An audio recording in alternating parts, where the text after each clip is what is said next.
weddings either make you feel great about your stuff or make you be like, is dead. Anyway, but.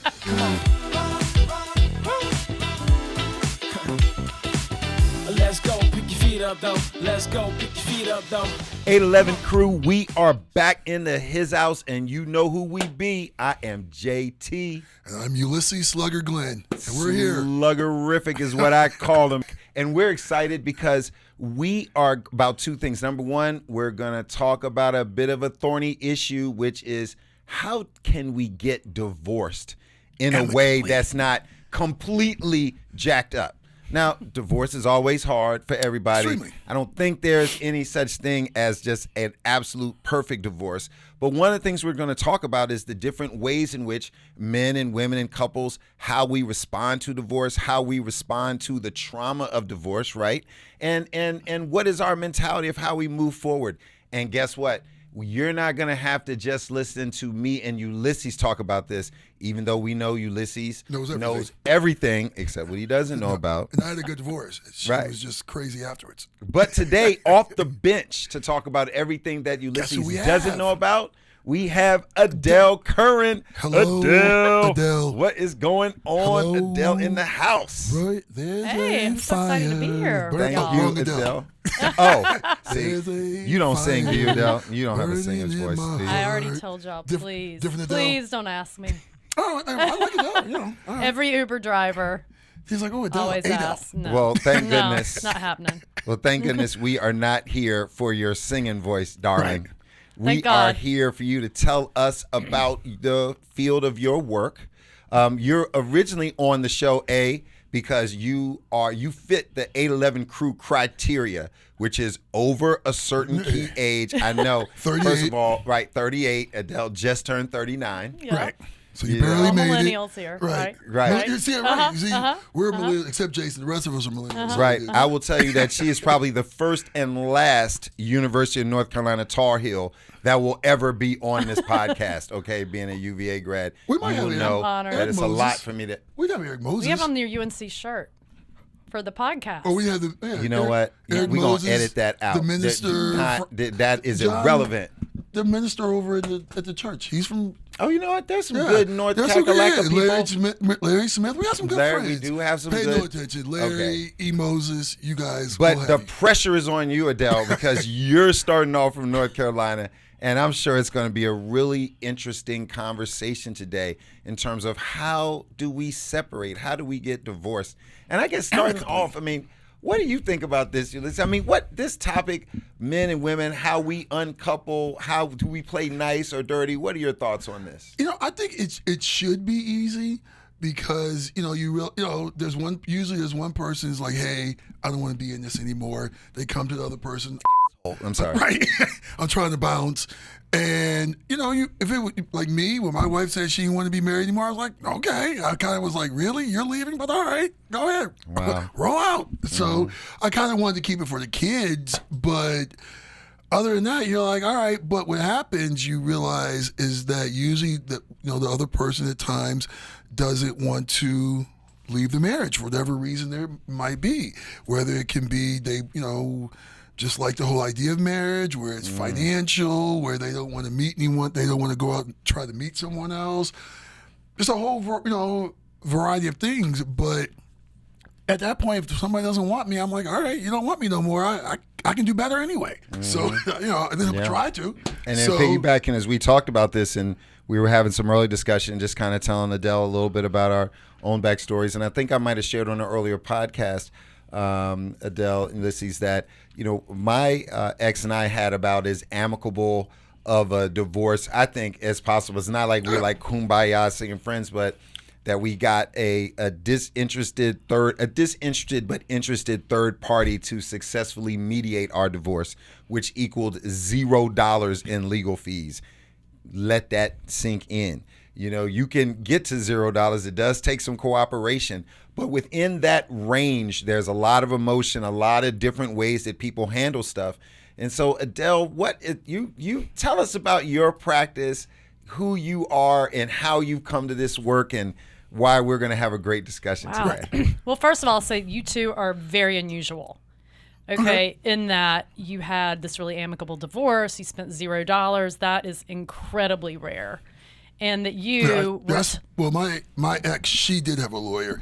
I did not. I knew Yeah. that I was smart enough. I knew like, it's not well, that hard. so that was Jason's case, and in your Right. case, you're incredibly unusual. That your wife came to you and said, "I want out," and you're cool with that. That is Ecstatic. incredibly unusual. Well, that probably speaks to the fact that you really weren't that happy. No, I should have been divorced first. Yeah, okay. You think But Meanwhile, I was surprised. Still, usually the person who's told is like really upset and angry. So that's really unusual. So, okay. So what was your question? How did I come to this work? Yeah, your work and your own story. So I came to this work initially because I was a health coach. I've always loved like wellness, prevention. I was a registered nurse before that. Okay. But then I went through a divorce, and after that I was like, you know what? This is an area that like I actually was really difficult for me. I had a pretty darn amicable divorce too. Okay. Although there was money spent on lawyers and stuff, but for most people that's not the case. And for me, just coming to that decision was incredibly challenging. Much more so than the divorce process itself. So I was like, you know what? I want to help people with something that I really struggled with. And so I just decided to start a business around it. And then I got trained in something called, so I was already trained as a coach, but I got trained in a specific style of coaching, which is called conscious uncoupling. That wow. was what I Okay. had not heard. Okay, I I never had heard to of that Google before. that the first time I heard Yeah, it. a lot of people heard about it initially and now this has probably been, oh my God, probably over 10 years ago when Gwyneth Paltrow and Chris Martin got divorced. And a lot of people kind of rolled their eyes. They're like, they sure did. they were like, it's not conscious uncoupling, it's a divorce. Like, Right. Y'all do breaking remember- up. I do Yeah, let's remember just they call did it what that. it is. Yeah. But that's how it kind of became popular, and I heard about it, I mean, many years after that. But I got trained in it because I started this business kind of helping people make the decision. And then I was like, I want to help people walk through this in a way that's respectful and kind. And I don't know, it doesn't make sense to me that just because you want to end a relationship, it needs to be nasty. Right. Right. Why should it? Right. I mean, you guys are perfect examples. So am I. But for most people, that's not the case. Like most people spend a ton of money, Oh yeah, trying to get the other and person. the kids yeah. are traumatized, and they hurt each other, and it's usually kind of a shit show. Can I say that? Yeah. Okay. So then how do we, so I'm just confused of is with all that, there's nothing that typically is going to get to our core emotion anything more than our kids. Yeah. Then right after that, your money. Yeah. You know what I mean, et cetera. But They're pretty when- close. right, Pretty and close. then People and say, then yeah. and then right after that, 'Cause the the kid- person's text that you saw on your partner's phone, maybe. But I digress. I guess what I'm saying is when things are that loaded, all the different tough things that lead to divorce, how do you even possibly even get to the realm of trying to be civil? Like, how does that work? Is it possible? Are there sometimes where it just can't happen? It's a good question. Well, it starts with, and I mean, I think this is an essential element of not, it doesn't have to be both people. At least one person deciding that it's going to be civil. That's key. Yes. Right? Like Yep. there's got to be Yep. one person kind of leading this, and they're like, you know what? I don't want to go down that path that my parents went down or my friends went down or whatever. That I want it to be civil, and I'm willing to do what I need to do to make that happen. Because yeah, of course there are these big issues around it, but that doesn't mean it can't be done. And is that So- what the definition, like how would you define conscious uncoupling? Like is that, like how would you define I that? would define it as a way to break up or divorce in a way that is kind and respectful. Wow. And that minimizes damage to both, both. All three parts: kids, mom, and dad. Exactly. Minimizes damage. Because so often, let's face it, people are really damaged by it. And so Do you find that there's one person at times? There's a person that's totally against it. Like they want to, Usually. that they want to be mean regardless, right? usually, And that's, and I never understand that. You know, And isn't that mostly the woman? no, it's usually actually the man. The man. Is it the man Yeah, who's man. usually Yeah. the person who is being difficult? Well, I wouldn't say necessarily being difficult, but we actually looked this up before because Yeah. I wasn't 100% sure. But almost 70% of divorces are initiated by women. Women.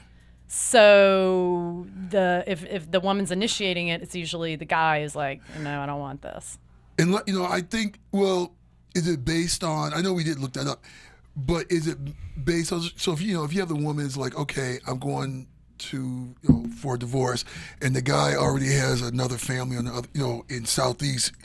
Is he really mad, or he's like, well, okay, I'm free, So I think it more or less depends. The guy probably would be more upset if he's either blindsided or if he's doesn't want the divorce. What do you think?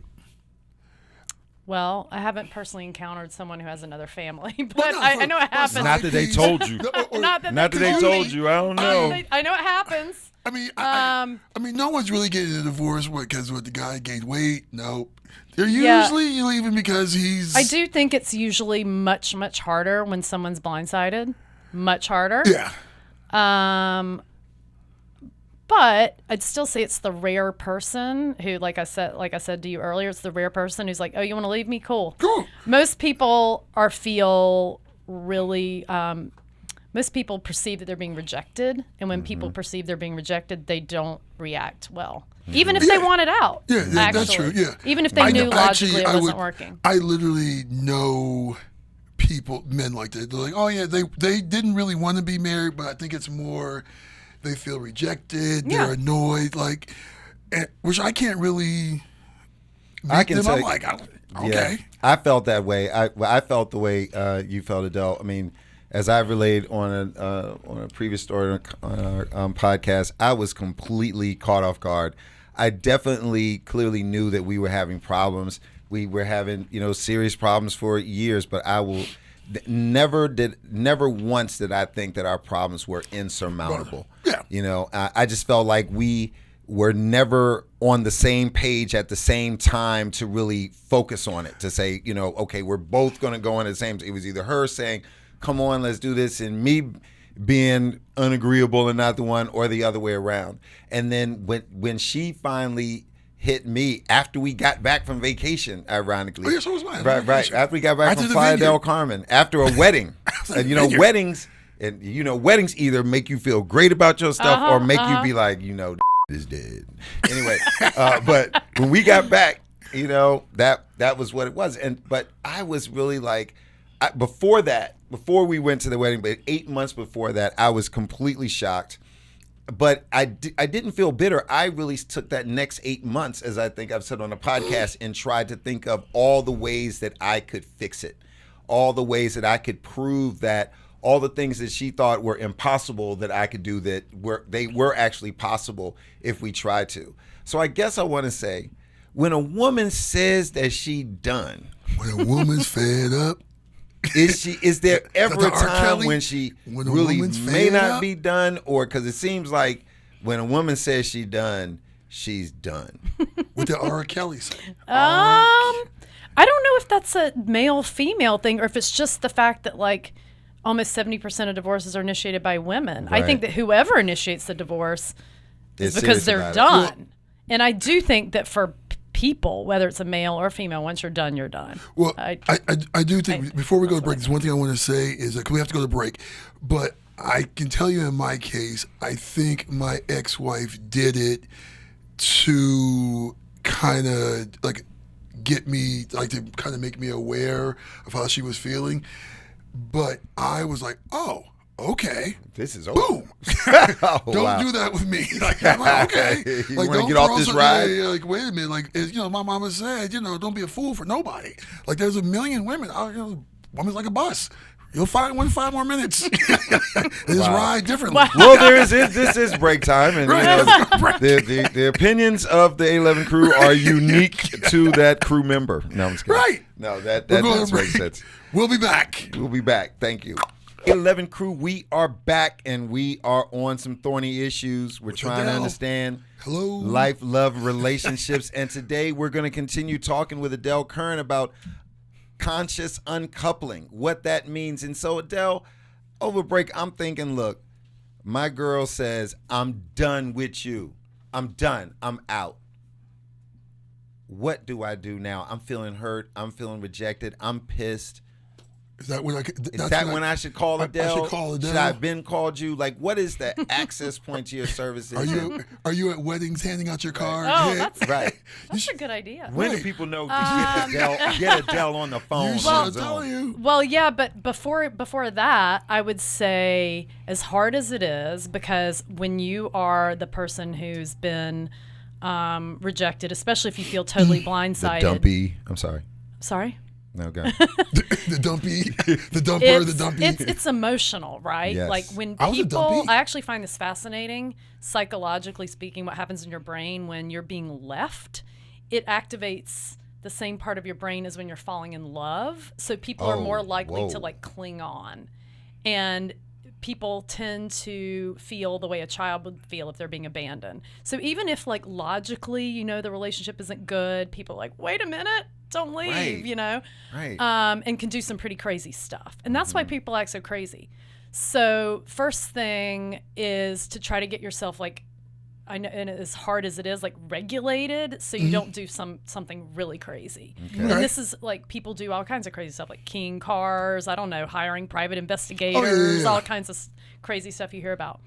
And so, how do you do that? Like, I would say, I mean, I'm like a huge fan of meditation and stuff like that. But most people don't have that kind of practice to rely on.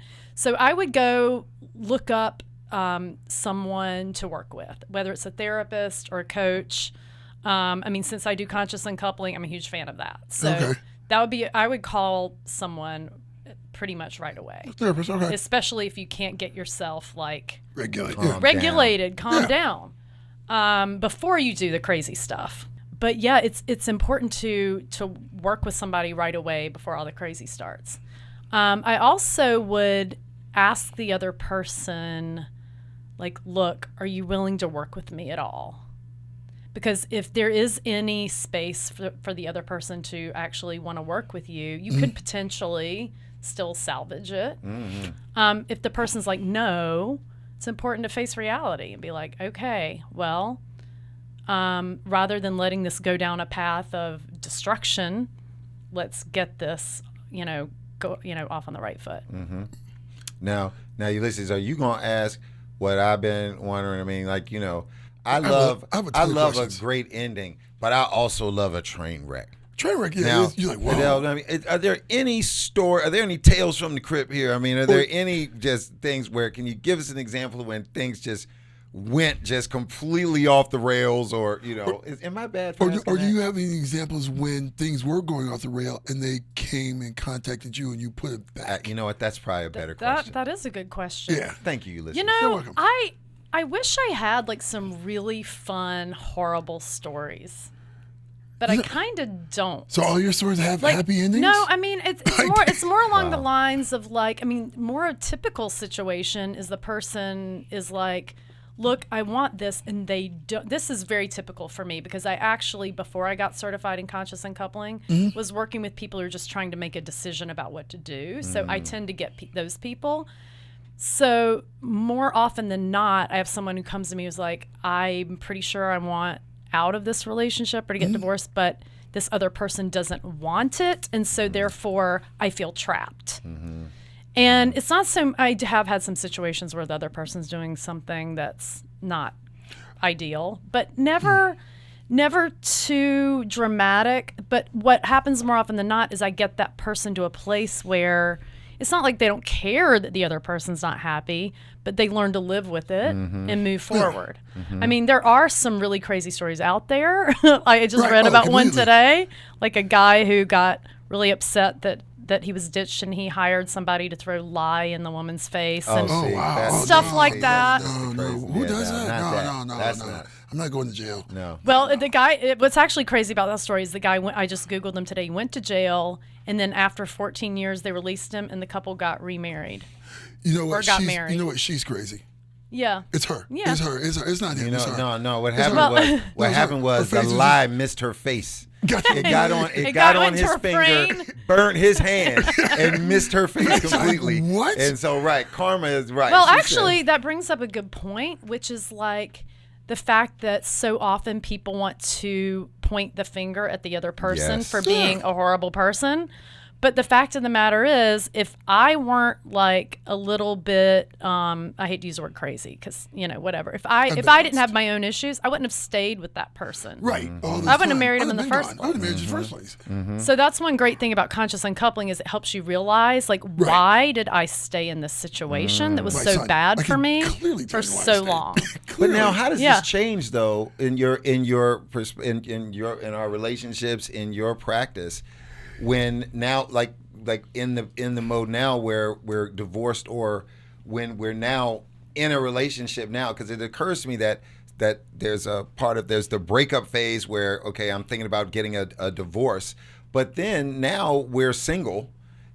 How does that apply, in our single lives? Or do divorcees put as much seriousness in that next relationship, boyfriend, girlfriend? Or do you feel like this is the conscious uncoupling is more when you are around the institution of marriage? You know what I mean? Or can it be used, for instance, I've been seeing somebody for a while at my little thing, and I don't even know if I want to mess with her no more. I mean, is the same thing, or Well, usually people would only use conscious uncoupling for a relationship that they considered serious. Like, Yes. but whether or not they were married or just living together or dating for a long time or whatever. I mean, I do see a trend with clients who are just living together and don't even have kids, Okay. as opposed to being married with children or whatever. Right. But it would be, I mean, most people wouldn't take it that seriously? no, for somebody they're just dating. But I thought maybe where you're going earlier is like, is it useful to go through this process after you're already divorced? Because we were talking about being single, and I mean, I've worked with people who are already divorced. In fact, when I was getting trained, we had to coach each other. And so we had to pick a relationship to consciously uncouple from. Whoa. And so I picked my already ex-husband. And so, but what the process does is it gives you a lot of insight about, like, okay, why did I choose this person? How did I contribute to the dynamic in the relationship? And it helps you change those things so that going forward on your next relationship, you aren't doing the same thing again, which is what we tend to do unless we make real changes. So, Yeah, when one place that I feel like that my ex and I really did some conscious uncoupling was with respect to our kids. And I would ask you, does your practice extend to the kids? I mean, I know that when Stacey and I, when we went and had family counseling, and we had a specific psychologist a child psychologist, and we met together, she and I, the kids, with the psychologist, and it was amazing just sitting there listening, where we didn't say anything.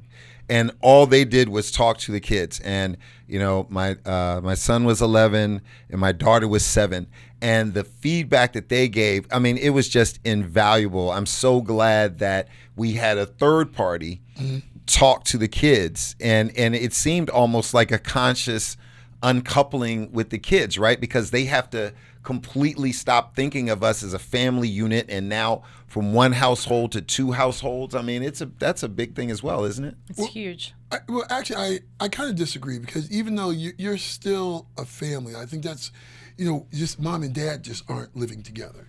So I think even with your unconscious uncoupling, the family, we're just not all going on vacations together, but we're still a family. And so you still should be, in my mind, the mom and dad should still be amicable, be able to talk about things dealing with the kids. Which brings me up to the question is that, so do you tell your clients, like after the kids are 18 or after they're, done with college, how do they have a relationship then? So they really have nothing to talk about. The kids are grown, unless the kids are getting married or something like having a kid.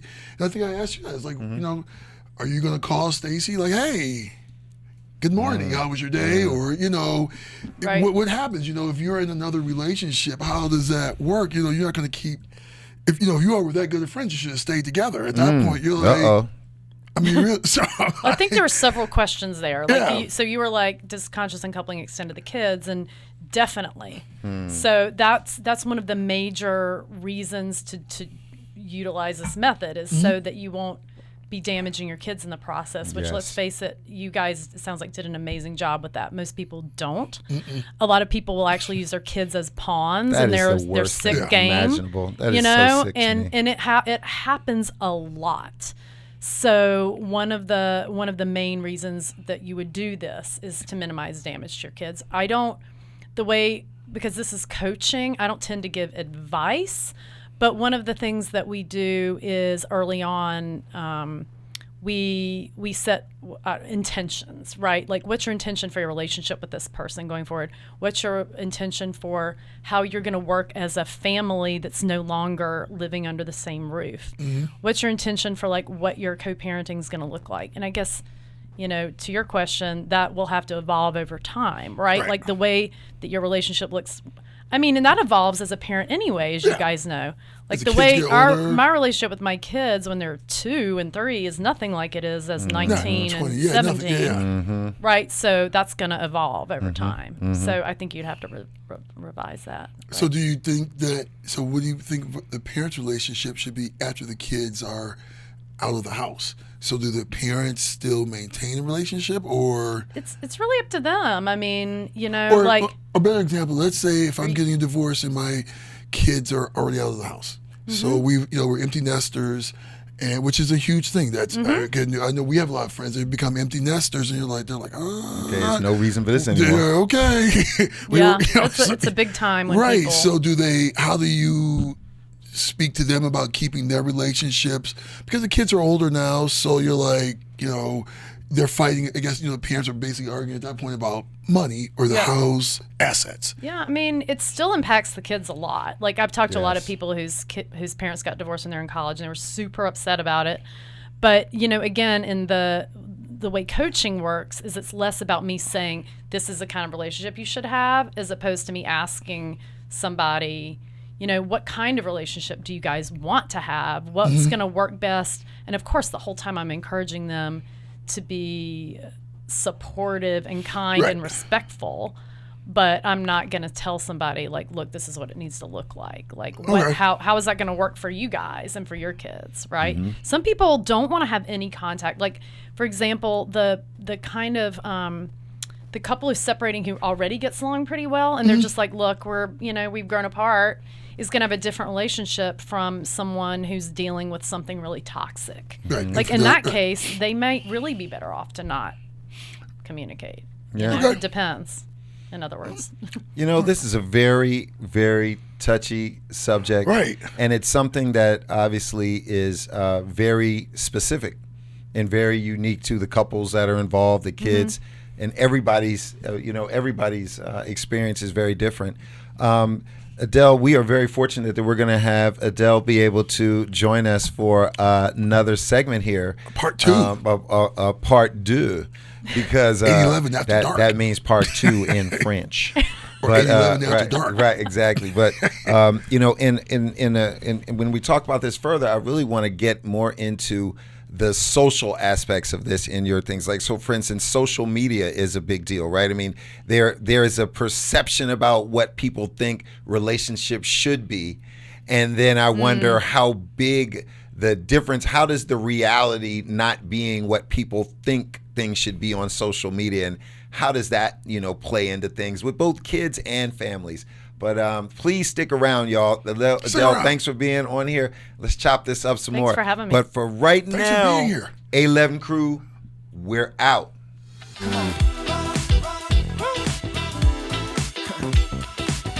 Let's go, pick your feet up though. Let's go, pick your feet up though. Come on.